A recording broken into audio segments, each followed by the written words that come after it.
Trouble is mounting for Tamil Nadu Deputy Chief Minister Udhayanidhi Stalin as the Madras High Court has ruled that Udhayanidhi's 2023 remarks on Sanatana Dharma constituted hate speech.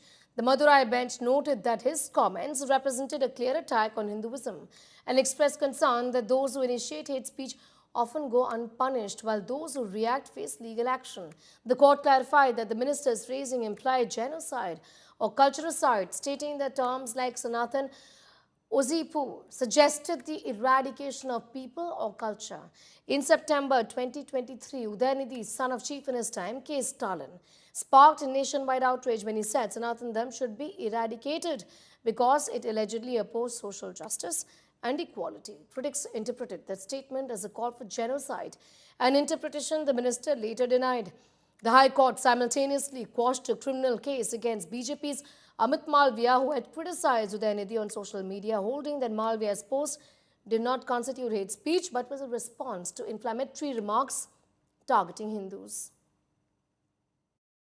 சிலவற்றை நாம் ஒழிக்கத்தான் வேண்டும், எதிர்க்க முடியாது.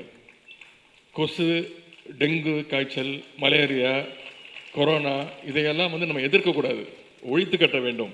சிலவற்றை நாம் ஒழிக்கத்தான் வேண்டும், எதிர்க்க முடியாது.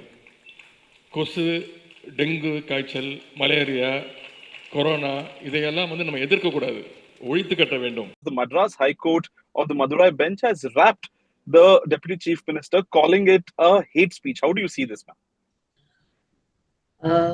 First of all, I really thank the Honorable Court for bringing out the truth, because the DMK's fort is built on the anti-Hindu sentiments and hatred towards Hindus, particularly for their vote bank politics, because they think insulting the Hindus, not respecting the Hindu sentiments, they think that as a whole, as lot, they can get to the minority votes. This is the very selfish motive, insulting the real sentiments of Hindus who are really following the rituals of the Hindus. And you have to see where Udhayanidhi spoke about this, with whose presence he spoke about this. He spoke in the Periyar Kalagam, which is the atheist group, but that atheist group also, this Periyar Kalagam opposes Hinduism, but they don't oppose the other religion. So they think only anti-Hindu sentiments are the against social justice, one thing. And he spoke this in front of the HRNC Minister Shekhar Babu, who is maintaining more than 48,000 temples in Tamil Nadu, and the major income of Tamil Nadu is from the Hindu temples. And he is holding a post of Deputy CM, and he says, like dengue, mosquito, we will abolish. Yesterday, the Honorable Court has clearly mentioned that only.